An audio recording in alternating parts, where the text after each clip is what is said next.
Today we're going to talk about podcasting and what your churches can be using podcasting for. Are you ready? Because it's time.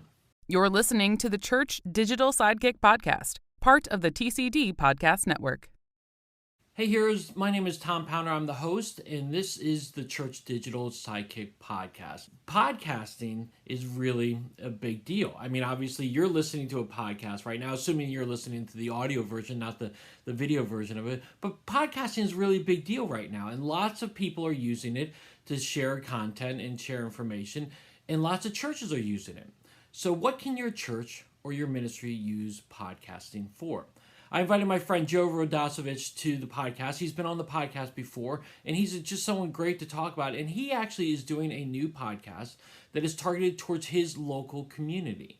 And so today we're going to talk about what his podcast is, and then we're going to branch it out and talk a little bit more about what your church or your ministry can use podcasting for, because there's lots of great opportunities for it. What can you use it for, and how can you use it? That's what we're going to talk about in today's podcast. Are you ready? All right. Let's get into it with Joe Radosevich talking podcasting right now. All right, with me right now is my friend Joe Radosevich. Joe, how are you, man? I'm doing well. It's good to see you. It's good to see you. Well, we can see each other. This is actually, we're going to show the video on YouTube, but we'll also do the audio here on the podcast form. And so, that's a step up now. Now that I'm doing the Church Digital Sidekick Podcast, there's actually I'm doing video now too. So this is like double buckle now. I have to do my hair and everything like that. I didn't know this. I would have set up the background. So you see, I just switched the camera because I did not realize we were doing that. So. Okay. Let's start again. You want to start again? Yeah. I've got a shelf up there with stuff inspired by Jeff Reed. Oh, good. Okay. All right. You ready to begin? Yeah, man. Yeah. All right. With me right now is my friend Joe Radosevich. Joe, how are you, man? I'm good. It's good to talk with you. Good to see you. For those that are on YouTube. Yeah, man. It's good to see you too. Yeah, that's the thing. Now that I'm the Church Digital Sidekick, I don't just do the audio stuff. People can actually watch us on video. I mean, if they want to see my ugly face and everything like that, they can see us on video. So, that's cool, man. Well, I'm glad you're with me today. How awesome. Have things been going? Good. We've been in a season of transition. We moved states and homes and been settling into a new ministry here in Illinois. So, I feel like we're kind of settling in just a bit. Nothing like COVID to just start all over again, right? And everything but you had moved a little bit before COVID, right? Or did you move during COVID? It kind of started last spring. It was kind of a weird transition. I should say last winter. We sold our house last January, and I started my new ministry here in mid-June. So we kind of bounced around a little bit, staying with family. So it was kind of a longer move than I had hoped for. Yeah. Well, how do you like Illinois? Oh, we love it. Like right now, the leaves are changing and the weather's cool and it's glorious. Illinois, Midwest falls are really, really nice. My parents lived out in Illinois for a few years, and I went out to visit them one Thanksgiving time, and I just remember it being really, really awesome. And I also remember they don't have this on the East Coast, but they have those what is it, Jack in the Box restaurants or something like that. I don't know. I know those from Texas. I have not seen those around here. Oh, really? Okay, cool. Well, that was always, anywhere you go across the country, you always run into different shops that are like centralized in that particular area. So that's the one thing I remembered about Illinois, the Jack in the Box. But cool. Hey, well, let's get going on this, because we want to talk about podcasting, but leading into that a little bit, I want to talk about what you're doing with podcasting, because you've been doing some cool things with podcasting lately. So I want you to tell me a little bit about your podcast, the one that you're doing about sermons, and how that is helping other ministries. Yeah, so I sat on this idea for a little while, just kind of waiting until the situation was right. And so I had this idea in my mind, but I was like, the co-host really needs to be the right person and the right fit. And so when I moved down here, I became friends with a local pastor, and I'm in a very rural situation, for us, within 15 miles, there's 42,000 people, but we're surrounded by cornfields. So if you include all the towns within 15 miles, then it adds up. But that's still not much compared to a city, probably like where you're located. You're like, there's like 42,000 people within 5 miles, Yeah. or 3 miles. But so there's a number of people in the area, and this is a pastor of a church about 18 miles away. And so we started a joint podcast where we take 30 minutes and we're doing an 8-week season where we discuss what we preached that week. So just a really short version of our sermon, and then just a discussion, kind of just what we would talk about if we were in a coffee shop or if we're riding in the truck together to a meeting or something. And so I'm big on the philosophy of document, don't create. And I was like, we have several goals with the podcast, but it's to give people a behind the scenes look at our sermons, because it's work we've already done. It just takes us 30 minutes to sit down and record a conversation around it. And more people listen to that than listen to the Sunday sermon podcast, because it's two sermons, from two different churches, but it's from two friends. We're not trying to teach anybody something. We're just saying, hey, this is what's going on. So That's awesome. And so so you share each other's the sermon stuff, and then do you break down like the process you went through to come up with the sermon, or what do you do with that? sometimes we do. The biggest thing is like 5 minutes or less for our sermons. We're not like redoing our entire Right. sermon, but like, hey, and so we usually like dive straight into, this is what was going on in the text. And this is the point that I was preaching from this. And so then we might ask back and forth questions about, well, how did you do it? What did you do with this? Or how did you apply that? Or maybe how did you introduce that? But we do that. And then I usually come to the conversation with a question. Like the podcast we recorded last night, I was asking, what is one of your quirks when you prepare a sermon? And like, who are your preaching influences? Specifically, a preaching influence and a non-preaching influence. And so Jeremy, the co-host, he was sharing about how Steve Jobs has influenced how he dresses when he preaches. That's nothing that would ever fit in a sermon. But if you're wanting a behind the scenes look at the sermon, then that's a great fit for that. So sometimes we dive into how did you develop the sermon, but it's usually some aspect of something that's going on with that. And so my big goals that I had shared with Jeremy, and he goes, I love it, let's do it, was I want people who live in our local area to feel comfortable with the pastors in one of these two churches. Because I'm big on creating a church that's comprehensible to outsiders, and that makes them feel welcome and like, okay, I could see myself going there. And a lot of the time you go to a church website and it's just all formal, and it's just like there's a stage, and this is a conversation between two guys as if they were riding in a truck together, where I'm cheering Jeremy on and learning from him, and he's cheering me on and learning from me. And so it's like, hey, these guys aren't competing like you would think two churches would do. Instead, they're cheering each other on at what they're good at.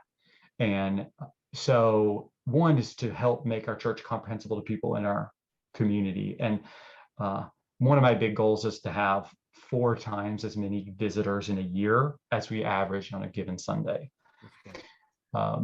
Unseminary says the goal should be 2 times that, but my goal is 4 times that. Because I've forgotten the guy, you know who I'm talking about. Yeah. So he said your goal should be to have 2 times the number of average in the week visit in a given year. And I'm like, no, let's shoot for 4, because I really want lost people to hear the gospel. So in our context, we're really focused locally. We're not really trying to make a global or national podcast. But if you live in Central Illinois, especially West Central Illinois, I want you to know and feel comfortable in one of these 2 churches. I actually hope to bring in other pastors from other churches as well to give them the chance to speak into that. Another goal is obviously to help the people in our church. And then ultimately, when you're in a rural situation, raising up leaders is really hard. And it's really hard to convince somebody to leave somewhere or to leave seminary and go to a rural place, where the idea of leading a church of 2,000 people is unheard of, because you would be, my county has 5,000. Right. Like this isn't it, they're the kinds of stores that are available are just harder to recruit people to come to. And so part of our goal is to go, hey, can our conversation help raise up other leaders who can like devote themselves to like loving Jesus and loving the church and growing the church without like having to go to seminary? So going, hey, can we serve the churches around us and the young leaders who might be considering ministry? So those are kind of our three goals. We're largely focused locally, but we know those local people are online. So reaching them digitally is the way to do that. Well, and again, I think this is important again, because I think when people think online, like I'm going to go online, I'm going to do a YouTube channel, or I'm going to do a podcast, that I'm going to hit all the world, and I want to reach everybody all across the world. And listen, that's great if you want to do that, but I love how you're using it as strategic for local, and you're using this as a resource, and you're using Medium for a local community. And you're like, hey, listen, we're looking for our local audience. We're not looking to try to reach the whole world. And so I think that's really cool that you have that focus and direction there. And I like it, again, like how you were saying, it kind of is like you're trying to reach new people. You're trying to add a benefit to the people who are already coming to your church. And then you're also trying to raise up leaders. And so do you guys talk about, like in your podcast, do you guys talk about action steps like that you wanted people to take from your sermon that you were doing just now? Yeah, that's usually embedded in the part where we talk about our sermon, where where we're explaining that, because Jeremy and I have similar like visions for preaching, but they're different. And so he can talk about the four people he's targeting in a sermon. And so he might say, hey, this is how I was doing so and so. I believe that a sermon is taking God's word and explaining what's here and then applying it to the hearers that are in the room. And so everything that I do is framed in terms of I'm applying this to the people here. And so our podcast just naturally is like, this is this is what like the action step from the sermon was. And in 10 minutes, you get two of those. Yeah. So that's really cool. I really like that format. And you say you keep it to about 30 minutes long? Yeah, like today I had to cut a ton of time off the beginning and the end to get it to 37 minutes, because he and I are friends, and I hope that comes through in the podcast, that like I'm genuinely learning from him and enjoy having a discussion. And like we're both talking about something that we love, like so sometimes you listen to a podcast where someone is creating a podcast because they want some kind of an outcome. And I'm really, really big on the philosophy of document with social media and especially podcasting. Document what you're doing. Don't create something. And so then with Jeremy and with other people, I've explained, one time I went down a rabbit hole of just watching YouTube videos of people doing something that they're good at. And so seeing one of the greatest mixing audio, music mixing engineers go through the aspects of mixing, compressing, equalizing Carrie Underwood's voice, or an electric guitar solo in a metal band, and he's spending 30 minutes showing you what dials he turns and and I'm like, I don't ever do this, but seeing somebody do something that they love and that they're good at is really cool. And so I went, what if we just had I would love to hear a preacher I admire have a conversation about what I was preparing this week, what I got excited about, what I'm struggling with, what I, right now, what I'm working on in my sermon, because every preacher I know is working on something, whether it's hand motions or cadence or, some aspect of that. So I like that behind the scenes look, and this is intended to be a behind the scenes look for people. I love what you just said there. You're documenting this through the podcast and stuff and the social media stuff. Okay, so I'm going to ask you a series of questions, and someone might be thinking, "Where's Tom going with this?" But trust me, we are going somewhere with this, because we are talking about podcasting today. So give me a little bit of background. Do you have on just you as a technical person? Did you have training in this stuff? Like in recording and all this stuff? Obviously you learn stuff, but is your background training in podcasting or audio or video stuff? No, well, when I was in high school, I kind of had a part-time job. I ran sound for the church, which I was bad at because I didn't have a long enough attention span. And so I'd like miss my cues. Mics would be muted and they needed to be turned on. But I knew how to set up audio equipment from doing weddings, funerals, your church stuff, events, concerts. So I knew it from there. And then serving in a small church, it was just kind of like, I knew that the way into the church was going to be online. And so I learned to mix the sermon and do things like noise reduction, compressing, mixing, some of just the basic sermon stuff. Yep. And 2 or 3 years ago, I was like, I really want to understand podcasting beyond just posting a sermon. And so that was when my wife and I started our podcast that we've done 3 seasons, really 2 seasons and a mini season, where we'll just document something that we're doing. So it was actually during COVID, we actually just spent a year every week documenting our garden. It's like, hey, what's new in our garden this week? And so by the end of the year, we had kind of documented our first year of COVID and our garden every week. And so it gave me the chance to figure out, what do we need? What do we not need? What's a good service to use? Do you need a mic? And if you don't have a mic, what do you do? So that's kind of my. Yep. Good. No, this is perfect. This is perfect. This is going good. Okay. So do you need a mic or do you not need a mic? What do you need for equipment? I have a mic. But again, for the longest time, I just used a headphone with a mic thing on it, so if you're going to be doing a podcast, what kind of a mic do you need? You can just use your phone, especially if you use Anchor. Spotify owns it now, but Anchor is a really, really good service that helps get it to the places that you need, and it's pretty painless. You can just use your phone, try and do it in a place that doesn't have a lot of bouncing. But like, if your goal is not to be the next NPR podcast or the next Rise and Fall of Mars Hill, if your goal is to like get 30 to 50 people or 100 people to listen, then they actually just care to hear from you. They don't care what your equipment is. Yeah. So there's that. With our podcast, I do record a Zoom call, and then I take it quickly into Audacity and do something called noise reduction and compression. But that's like, it takes less than 5 minutes to do it. And it means that Jeremy can just use whatever his headphones are. I can use my headphones, or I can even use the webcam microphone. And the audio, especially once you've done a noise reduction, which basically just takes all the extra noise out of it, then you have a listenable podcast that, if your goal is modest, like let's get 100 to 300 people listening to this, then they don't care, did you have a mic or not? Listen, I think that's a really important thing in what you just said here. Again, we already talked about it for a quick second, but again, your podcast doesn't have to reach the whole world. You don't have to be the next Joe Rogan or or big person doing podcasts. You don't have to make hundreds of millions of dollars doing this. You can simply just do it to reach a specific audience. And again, we're going to get into this when we talk about churches and what churches can be doing. But that's really important. Again, for the longest time, I didn't have a mic. I bought a mic, and my mic was probably about $40 that I got off of Amazon. It's a quality one, but it's not the most expensive one.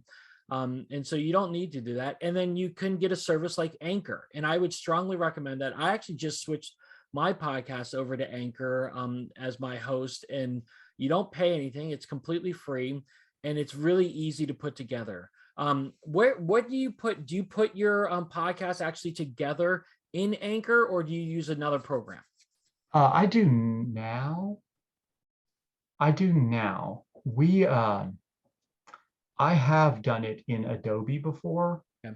I put a previous, it was actually a sermon podcast where we would take the audio from our sermon bumper and put an intro and finish. But you can do that in Anchor. You don't have, Anchor is good enough. And Anchor is just super easy. Yeah, that's awesome. And you hit on Audacity. Wait, is it that's what it's called, right? Yeah. I know what you're talking about because I've used it before, but I never knew how to say it actually. Is that a free program? Yeah, it's a free program, and it's pretty professional level program, but it's a free program. You can watch a couple tutorials and learn how to do it. It's not really that hard. But again, you don't have to do that. I just know how, and I was like, I'm just wanting some of the echo in the rooms from our recording to be out of it. So let me just take literally less than 5 minutes and do that in there. Yeah. Yeah, and see what I do on my podcast is I actually take this video, I take the audio from the video and use GarageBand for the audio part of this. And I'm very familiar with GarageBand, but if you're not, it doesn't take long for you to figure out GarageBand and how to use it. I mean, I didn't know it before I started, but now I've been doing podcasting for a number of years, so I'm very comfortable with it. But you could even take it and film a whole bunch of video segments, put it in iMovie, take the video from it, or you can take the audio from it and it works just the same. So there's lots of really simple things to do. And again, I'm highlighting this because I want people to understand that it's not rocket science to do a podcast. You don't need all this training. You don't need all this background. Joe and I did not go to school to learn how to do podcasting. And we're ministers at heart. And so we've just learned to pick up this stuff. And Joe's very technically sound. We've talked about a number of different things that Joe does, and that is awesome. You can actually check out our old podcast. We've done a number of podcasts that I've been blown away by Joe and his tech savviness. And so he's not just a really good farmer, he's actually a really good tech guy too. So okay, so let's get into this. Okay, so I love how you're doing this podcast, and you're doing it for your local community, and you're giving them behind the scenes look at things. What are some other things that churches can do? Because we all know the number one thing that churches do for podcasts, their podcasts, likely if they're podcasting at all, churches are using their sermon, correct? Yeah, and you should do that, and you should make it super easy because visitors will want to hear a recent sermon. Yep. And so I picked up some stuff from Brady Shearer, some stuff from Carrie Newhoff, but a lot of churches don't do a podcast, or they don't do it very well, and then they don't just basically display it in an easy way that makes people want to binge their sermons. Mm-hmm. Most of the time you look and you go, I have no idea what that title means, and I don't care to ever listen to that. Yes. Let's hit on this for a quick second. I think we get too creative with our titles. And Yeah. And people are like, what is this title? I don't even know what it is. So Brady Shearer talks about this, and our church does this, and I am incredibly proud of it. We have a secretary who's in her 70s who edits our audio, because I taught her how to use Audacity. She does a great job. She's in her 70s, and you Yeah. This? Yes. Yeah, she's awesome. She can use DaVinci Resolve. And really, that's nice. She can use DaVinci Resolve and Audacity and sync up stuff. She can do stuff that I can't do now. And that's taken place in the last 4 months because she's just like, hey, I like a challenge. I want to learn something. Yeah. So she's gone far beyond me on some of those things. But by displaying in the podcast the series name first, then putting in a colon, and then putting in the sermon name, the most important part is the sermon type, or I'm sorry, the sermon series, not the sermon name. And then Brady Shearer talks about using some question as that title. It doesn't even matter what it is so much as, hey, this is the series. Here is a question that this sermon answers. And then the description of the podcast, you should do it on YouTube videos as well, means that somebody can look and go, oh, here's the text, here's the preacher, here's the topic, here's the series name, and here's the church website. And when you do that, then people will actually binge series, because it's like right now we're going through Exodus 1 through 20, and it's called I Will Fight for You. I don't even care what the title is. I write one every week, but if we lose that piece of paper, we can just make one up, because the series name is so important, because then people can go, oh, I want to listen to this whole series. Well, it's the Netflix effect. So Brady Shearer is the one who introduced me to that, and it's incredibly effective. And people they'll listen to the whole series, not just which one has a catchy title. Yeah, and again, the catchy title is only catchy for us as ministers. Again, a lot of people don't even know what they're doing. I will say this: we do a lot of YouTube videos, and I think our creative team gets a little bit too creative with their titles of what they call it. I actually have to go in there and change the titles, because I'm trying to think outside. Like, if I'm an outsider, if I don't go to your church, if I don't know anything about Jesus, I look at this title, and one of them had like flea market as the title, and I'm like, what does that even mean? That doesn't even answer that doesn't even really talk about what we're talking about on this video. And so it's really important that your title is something that's going to catch their attention and really inform people what is being talked about. Yeah, I think just making things as easy for people as possible is really the goal. Like, don't make them guess at what you're talking about. Don't be cute. Just, hey, this is what's going on. Whether it's with a sermon, that's with the sermon podcast in particular, but anything that you do, make it obvious. This is what we're doing. Yeah. And this is why this would be valuable to you. Yeah. So we just talked about the sermon, that's an easy win for someone to, if you're not doing it right now, it's an easy win for you to start doing that. But then let's talk about some other opportunities. You're doing this one that you're doing for your community. What are some other ones that that you've seen that have been really effective for churches to be doing for podcasting? So I'm really glad to see people branching out and doing podcasts in other scenarios and other topics, because for a long time the only podcasts were an interview podcast about somebody's new book, and that's it. That's all you ever do, is a podcast about somebody's new book. Yeah. And so like this podcast, which is let's be action items to be, tips for people. Jeff's podcast was geared towards like digital and online pastors. Before COVID hit, he basically cornered the market because he was the only guy speaking to there. And so people are in churches as well are starting to have a podcast on, it might be a season on spiritual disciplines or something that's going on in the church or something like that. And so those are a few ideas that I've seen. There's more ideas that I've come up with, more than I can do, that I'd love to see. But those are ones that I'm thankful people are being creative and thinking outside the box for their ministries. Yeah, I think, when COVID hit for us, we really, again, and everything shut down, we really looked at it. It's like, okay, so what are the opportunities here for us? And so what we started doing initially was we're going to do some video devotionals. And so our senior pastor and some other people on staff started just doing some devotionals, and we ranged them from 10 minutes long to about 30 minutes long. Mine were more on the side of the 10-minute long ones, but we had other ones doing them really long. And again, those were good, and we still actually do them. But those were good when people were at home and they were stuck at home and they were watching videos and whatnot. What we started seeing as the economy was starting to open back up again last summer was that those viewers were going down. So we thought, okay, so what do we need to do? We still believe that doing devotionals and giving encouragement to people was really necessary. And so we took those videos and took the audio from it and started doing podcasts from it.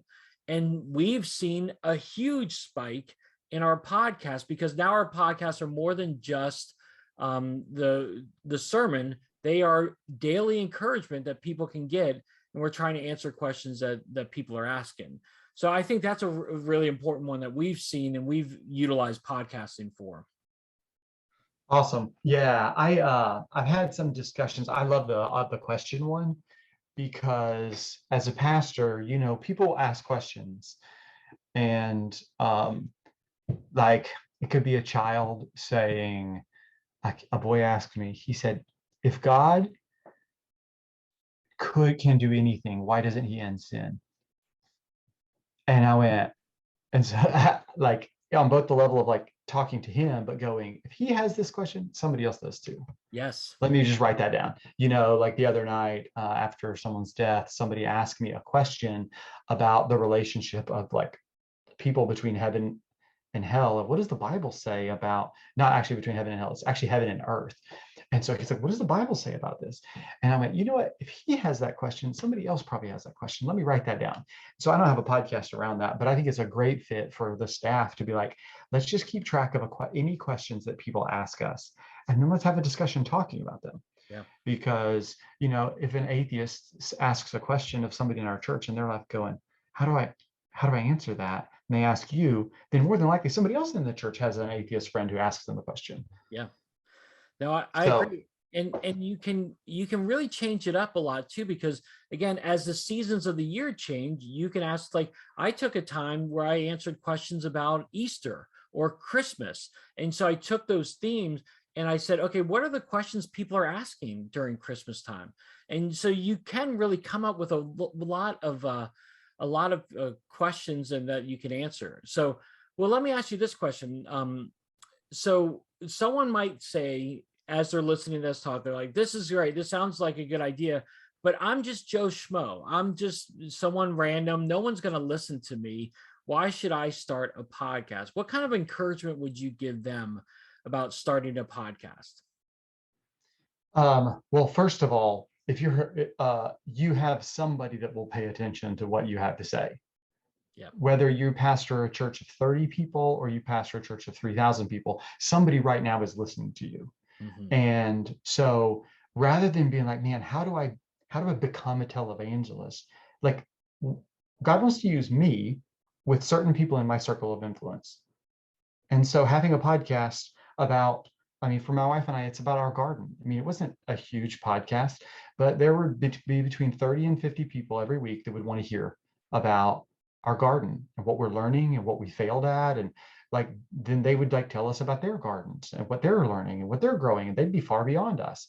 Mm-hmm. And so on some level, you're just saying, hey, you know what? I have something in my life that somebody might connect with and love and enjoy.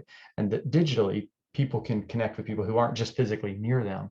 It could be a friend from high school in a different state, or it could be somebody who just has your specific love of a certain thing, and you make a podcast for them. I mean, that was Jeff Reed's thing with the Church Digital, is he connected with people who had no resources for them. Yep. Digital pastors were blazing a trail, and they had nobody else that they knew that was like them. And so Jeff became kind of the centerpiece for people who were trying to figure out, what do we do?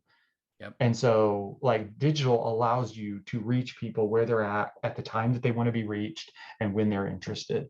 And so going, you know what, it's not the size of my audience that's important. It's the fact that I do have something to say.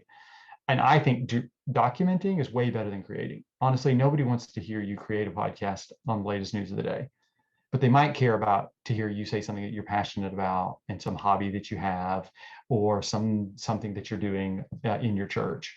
They might actually want to hear that. Yeah, I agree with you 100%. I was hoping you'd kind of answer it that way too, because I can just tell you about my dad, who lives in a small town in Pennsylvania, and he swears by his pastor. And again, he goes to a church of under 100 people, but anytime his pastor sends an email out or does a Zoom call, my dad's the first in line to get that, and be sign up for that Zoom call, because he wants to hear from that pastor. So whether you have a small audience or a big audience, it does not matter. It's that people love to hear from you. And so they're going to listen to what you have to say. And it's just taking that extra step of saying, okay, I'm going to put this in a podcast format. Because again, I think podcasts, even though there's tons and tons of podcasts out there, they're still so popular. And again, people want to hear from people they know and people they trust. And that's you. As their pastor, as their minister, that's you. Yeah, that I would say that's definitely it. Just because there are big famous podcasts and lots of people download the ones from Gimlet Media or from NPR or from Christianity Today or something like that, just because people somewhere do that, doesn't mean that the people in your circle of influence do. I mean, and that's part of my podcast with Jeremy. We're betting on the fact that only 7% of the people in our circle of influence are meaningfully like involved in a church and being discipled, which means 93% of the people in our circle of influence do not attend a church, have not heard the gospel. They are not being discipled. And so being like, well, everybody's made their own choices. There's big church podcasts already. Well, a lot of the people around here aren't going to go and listen to a famous preacher from another state. They're not going to go listen to a pastor who is incredibly gifted at a church of 1,000 people over in Indiana or down in Alabama. They don't care about that. But if their friend around here says, like, I'm going to introduce you to this church and this pastor and what they have to say that's kind of relevant to what you're wrestling with and what you're thinking through, then they don't care about the size of the audience. They're just like, hey, I might run into this guy at Walmart. I might see this guy at the library. Mm-hmm. Yep. So yeah, dude, that's awesome. Well, this has been awesome. This has been very encouraging. Kind of as we wrap up though, what kind of final thoughts or comments would you share with us about podcasting and what churches and ministries can be doing with this? Yeah, a large part of my thinking on podcasts comes from Gary Vaynerchuk. So I want to make it clear, I'm not the original one to say, hey, document, don't create. That was Gary Vee. That was him. But I think that the landscape for podcasts is wide open, that it really has not been tapped. It is kind of like, Yeah, I think that there's a huge future for podcasting, especially for smaller niche podcasts. We're starting to see the rise of Mars Hill is showing that you could have a non-traditional podcast geared towards pastors and church leaders that doesn't look like 5 tips and here's the latest book that you should read. Like there's a whole nother thing that could be going on with that. And so I actually think it just makes sense to get on the bandwagon of learning how to podcast before you have to, Yep. while it's still helpful, while it's still relevant. In my case, I hope that we can raise up leaders for our area, that we can reach outsiders who wouldn't walk in the doors of a church because they're afraid of pastors. They're afraid, is the church for me? And so I want to tear those walls down for our area. But there's a whole landscape of podcasts, leadership podcasts that just haven't been done. Mm-hmm. There are all sorts of stuff that I think there's a wide open opportunity for. And so just do an experiment and try something to start with so you actually understand the medium. Then when a good idea comes, you're like, okay, cool, I've been doing this for a while. Yep. No, I agree completely. And just to go back to the Anchor thing, again, Anchor takes care of a lot of the distribution and whatnot for it. So you don't have to really worry about, oh, how do I get this on iTunes, or how do I get this on Google Play or Spotify? They take care of a lot of that stuff for you. It's really kind of simple that way. So I would, again, really encourage you to do it. Joe, give me your podcast, the one that you do with Jeremy. What's that podcast title name? It's called TLDR Preaching Edition. Too Long Didn't Read Preaching Edition. I'd been sitting on that for a while. I was like, I don't listen to sermons. I just don't. Like there are preachers that I love. I just don't take the time to do that. And I'm like, I wonder if somebody would go, hey, I'd take a short little snippet. So we call it Too Long Didn't Read Preaching Edition. Dude, that's awesome. I'm going to include that link in the show notes so people can check it out. And just as an example, again, of what they can be doing and how they can be doing it. How can people can connect with you? Are you still blogging? Off and on. It's more like I have blogs in my head that I haven't done anything with. And the transition here was a little wild, lots of things going on. So I haven't really written a whole lot, but you can still go to josephradosevich.com. And that's kind of the hub for anything that I end up doing, any writing that I do. So that is awesome. I will send people there as well. Joe, you're an awesome resource. I love talking with you and having these conversations. So thanks for being on the podcast with me. Yeah, well, I love Sidekick. Well, it was YM Sidekick. Now it's just going to be Sidekick. I love the Church Digital because I've gotten a lot from it, and it's helped us make sure that people who wouldn't hear the gospel otherwise get a chance to hear the gospel. And that's what this is about.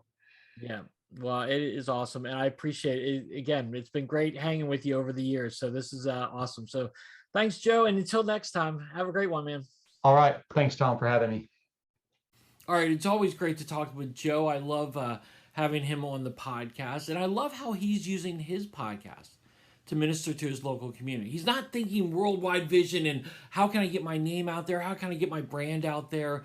He's talking about how he can serve his local community. And I love what he's doing there. And I love the discussion we had about how churches can target their local community and serve that community through podcasting. So my question for you is, what stood out from you from that interview? What did Joe say, or what did I say that really challenged you? Or what questions do you have from it?